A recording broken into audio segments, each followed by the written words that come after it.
నమస్తే. ఇన్నాళ్ళు నన్ను సపోర్ట్ చేస్తూ, ఎంకరేజ్ చేస్తూ మీ ప్రేమని నాకు అందిస్తున్న ప్రతి ఒక్కరికి కృతజ్ఞతలు.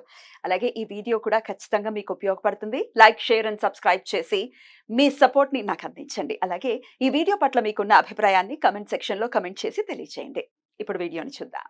నమస్తే. Welcome to our channel. నేను కుప్పా పద్మిని. ప్రస్తుతం మనతో పాటు ప్రముఖ ఆధ్యాత్మికవేత్త, ఆస్ట్రోన్యూమరాలజిస్ట్, ఎనర్జీ వాస్తు స్పెషలిస్ట్, శ్రీ విద్య ఉపాసకులు శ్రీమతి జయప్రద గారు మనతో పాటు ఉన్నారు. మాట్లాడదాం. జయప్రద గారు నమస్కారం అండి. నమస్తే అమ్మ, శ్రీమాత్రే నమః. నక్షత్రాల గురించి చెప్తున్నారు. నక్షత్రాల ఏ ఏ నక్షత్రంలో పుట్టిన వాళ్ళు ఎలా ఉంటారు, ఎట్లాంటి పరిహారాలు చేసుకోవాలి, వాళ్ళ గుణగణాలు ఏంటి, ఇవన్నీ కూడా చెప్తూ ఉన్నారు. కాబట్టి ధనిష్ట నక్షత్రం దగ్గర ఉన్నాము. ధనిష్ట నక్షత్ర జాతకులు ఎలా ఉంటారండి, అసలు ఏం చేసుకోవాల్సి ఉంటుంది, ఎట్లాంటి ఆరాధన చేసుకోవాలి ఫర్ ద బెటర్ లైఫ్? తప్పకుండా. ధనిష్ట అంటే సూపర్ నక్షత్రం ఇది. అవునా? చాలా పని అయిపోవాలి అయిపోవాలి అనుకునే లక్షణం ఉన్న నక్షత్రం ఇది.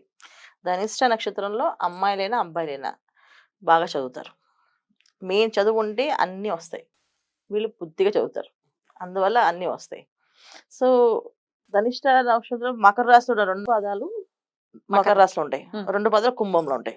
సో మకరలో ఉన్న అమ్మాయిలు బుద్ధిగా చెప్పిన మాట విని సాంప్రదాయాన్ని, ఆచారాలను, వ్యవహారాన్ని పాటిస్తారు. కుంభంలో ఉన్న 2 పాదాలు పాటించరు. అవునా? అయ్యో. ఒకటే నక్షత్రం, వాళ్ళ పద్ధతి ఏంటి ఆ డిఫరెన్స్? సో మకర రాశిలో ఉన్న 2 పాదాలు వాళ్ళు బుద్ధిమంతులు, కొంచెం చెప్పిన మాట వింటారు. అమ్మాయిలు, అబ్బాయిలు కాదు. అబ్బాయిలు ధనిష్ట నక్షత్రం వాళ్ళు బుద్ధిమంతులు అనేది ఏం లేదు. రెబలా? కొంచెం అలాగే ఉంటారు. అంటే అంత రెబల్ గా కనిపించదు కానీ స్వభావం అలాగుంటుంది. మనసులో వాళ్ళకు ఉండే ఆ ఉద్దేశం అలా ఉంటుంది. బయటికి మాత్రం ఎక్స్ప్రెస్ చేయరు, ఉద్దేశం మాత్రం అంతే. ఏంటి చేయకపోతే ఏంటి అని చెప్పేసి మనసులో అనుకుంటారు, బయట మాట్లాడరు. చాలా మంది బయట ఎక్స్ప్రెస్ చేసి మాట్లాడితే వీళ్ళు కొంచెం లోపలే మాట్లాడుకుని ఓకే అని చెప్పేసి చాలా వరకు కామ్ గానే ఉంటారు. కామ్ గోయింగ్ పర్సన్స్ అని చెప్పచ్చు. ఎందుకంటే వాళ్ళు ఇష్టం లేని చోట వాళ్ళు నిలబడరు, వెళ్ళిపోతుంటారు. మాట్లాడితే గొడవలు అవుతాయని చెప్పేసి. ఎందుకంటే కుంభరాశిలో ఉండడం వల్ల, మకర రాశిలో ఉండడం వల్ల ఈ విషయం. శని భగవానుడికి కోపం వస్తే పనిష్మెంట్ ఇస్తాడు తప్ప ఆయన మాట్లాడు, ఓన్లీ పనిష్మెంట్ ఇస్తాడు. కానీ కుజ నక్షత్రం కదా, మరి ఆ రెబల్ ఇది ఉంది, తత్వం ఖచ్చితంగా ఉంటుంది. బయట ఎక్స్ప్రెస్ అవ్వదు అంతే. లోపల మనిషి నచ్చకపోతే లేచి వెళ్ళిపోవడం. సో తర్వాత వాళ్ళు దాని గురించి ఎక్స్ప్రెషన్ చేయడం. కానీ వీళ్ళు ఏంటంటే వీళ్ళ కెరియర్ వీళ్ళందరూ ఎలా చూసుకుంటుంటే వీళ్ళు వాళ్ళ ఫ్యామిలీ, వాళ్ళ భవిష్యత్తు ఎలా ఉంది, ఎలా చేసుకోవాలి, దీని ప్లానింగ్ ఉంటుంది. వేరే ప్లానింగ్స్ ఉండవు. వీళ్ళు అర్థం చేసుకోవడం కష్టమే ఒక విధంగా చెప్పాలంటే. చాలా మంది అమ్మాయిలు కానీ అబ్బాయిలు కానీ అర్థం కారు. వీళ్ళు మంచి చేస్తున్నారా చెడు చేస్తున్నారా అనేది కూడా డౌటే వాళ్ళకి. ఎందుకు అంటే రీజన్ వాళ్ళకి ఏది నచ్చుతుందో వాళ్ళతోటే కనెక్ట్ అవుతారు. అది తల్లిదండ్రులైనా అవ్వచ్చు, భార్యాభర్తలైనా అవ్వచ్చు, బయట వాళ్ళైనా అవ్వచ్చు. ఇలాంటి భార్యాభర్తలు ఇద్దరు అండర్స్టాండింగ్ ఉందనుకోండి, వాళ్ళిద్దరు ఫ్రెండ్లీగా మాట్లాడతారు. భార్య అర్థం చేసుకోలేదు, ఆయన ఆవిడతో పంచుకోడు, వదిలేస్తాడు.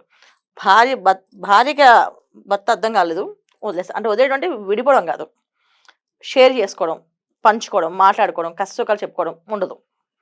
సో వీళ్ళకి అది మెయిన్ ఇంపార్టెంట్. దానివల్ల ఏంటంటే వీళ్ళకి కొంచెం సాంసారికంగా ఇబ్బందులు ఉంటాయి.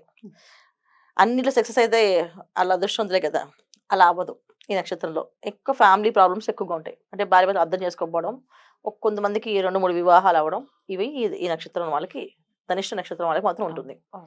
అది పరిస్థితి డిపెండ్స్, జాతకంలో లగ్న భావాలు దాన్ని బట్టి. సో కుజుడు ఏ ప్లేస్ లో, అమ్మాయిలకైతే కుజుడు ఎక్కడ ఉన్నాడు, ఏ ప్లేస్ లో ఉన్నాడు. సో 2వ వివాహం అంటే అంత ఈజీ ఏం కాదు. అవుతుంది అంటే అది కారణం కుజుడు ఉండే ప్లేస్.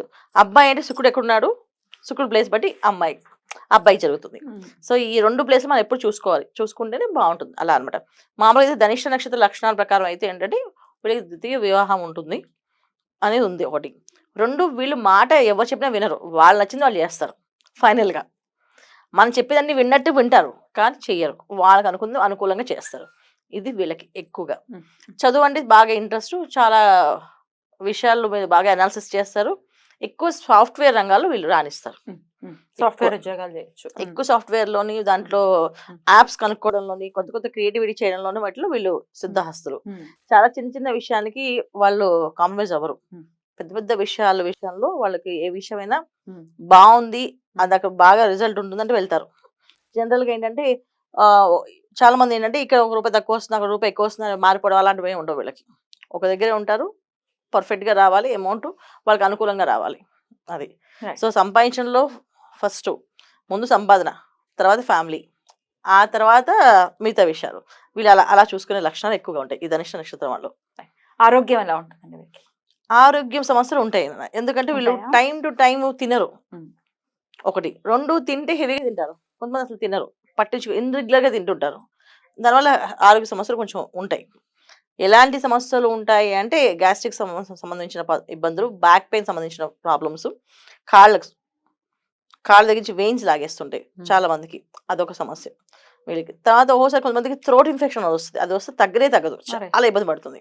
అంటే వాళ్ళకి అక్కడ శుక్రుడు కలిసి ఉంటే కనుక ఆ థ్రోట్ ఇన్ఫెక్షన్ వస్తుంది. చంద్ర శుక్రుడు కలిసి ఉన్నారనుకోండి, ధనిష్ట నక్షత్రం ఉందంటే చంద్రుడు ఉంటారు కదా, సో శుక్రుడు కూడా అక్కడ ఉన్నారంటే వీళ్ళకి ఆ థ్రోట్ ఇన్ఫెక్షన్స్ అవి కొంచెం ఎక్కువగా ఉంటాయి. అలాంటి ఇబ్బందులు ఉంటాయి. ఆరోగ్య సమస్యలు ఇబ్బంది ఎక్కువగానే ఉంటాయి. కొంచెం జాగ్రత్తగా ఆహారాలు తీసుకోవడం కానీ, నియమం పాటించడం కానీ, మెడిటేషన్ చేయడం, యోగా చేయడం ఇలాంటివి చేస్తే వీళ్ళు తగ్గుతుంది. అయితే డెఫినెట్లీ అలాగే ఆరాధన విషయంలో ఈ ఆరోగ్యపరమైన ఇబ్బందుల్ని అధిగమించడం కోసం ఏ దేవి దేవతల ఆరాధన చేయొచ్చండి? ఆరోగ్యం కోసం అని కాదు, వీళ్ళకి మెయిన్ ఫ్యామిలీ నుంచి ఇబ్బందులు ఉంటాయి. కుటుంబంలో వీళ్ళు అర్థం చేసుకోవడం కానీ, కుటుంబాన్ని వీళ్ళు అర్థం చేసుకోవడం కానీ, 2 రకాల ప్రాబ్లమ్స్ ఉంటాయి వీళ్ళకి. సో వీళ్ళు ఎక్కువ సుబ్రహ్మణ్య స్వామి ఆరాధించాలి. సుబ్రహ్మణ్య స్వామి ఆరాధన కానీ, సుబ్రహ్మణ్య స్వామి క్షేత్రాలు దర్శనం చేసుకోవడం కానీ, దాంట్లో ఎక్కువ ఫేస్ చేస్తాం కనుక వాళ్ళని తీసుకెళ్లి క్షేత్రాలకి, సుబ్రహ్మణ్య స్వామి టెంపుల్స్కి వెళ్ళడం, అక్కడ దర్శనాలు చేయించడం, అక్కడ దీపారాధన చేయించడం, ముఖ్యంగా కాలసర్ప దోషాలకి పూజలు చేస్తారు కదా, అలాంటి క్షేత్రాలకు వెళ్ళడం, వీళ్ళు నిద్ర చేయడం. అంటే కాలసర్ప దోషాల పూజ అంటే మన కాళహస్తి, సో కాళహస్తి వెళ్ళి నిద్ర చేయడం, అక్కడ దీపారాధన చేయించడం వీళ్ళ చేత. అలా చేయించడం వల్ల వీళ్ళకి అలాంటి వివాహాలు జాప్యాలు రావు. ఒకవేళ వివాహాలు అయిన తర్వాత భార్యాభర్త మధ్య సమస్యలు కూడా రాకుండా ఉండగల అవకాశం ఎక్కువగా ఉంటుంది. చాలా బ్యూటిఫుల్ గా ఎక్స్ప్లెయిన్ చేశారు. డెఫినెట్ గా ధనిష్ట నక్షత్రం వాళ్ళు చెప్పినటువంటి జాగ్రత్తలు పాటిస్తూ, అలాగే పరిహారాలు కూడా చేసుకుంటూ, సుబ్రహ్మణ్యేశ్వర స్వామిని విశేషంగా ఆరాధిస్తూ వాళ్ళ జీవితం చాలా ప్రశాంతంగా వెళ్ళాలని మనస్ఫూర్తిగా కోరుకుంటూ, ఇక నెక్స్ట్ ఎపిసోడ్ లో శతభిష నక్షత్రం గురించి మాట్లాడుకుందాం. థ్యాంక్ యూ సో మచ్ అండి. నమస్తే. శ్రీమాత్రే నమః.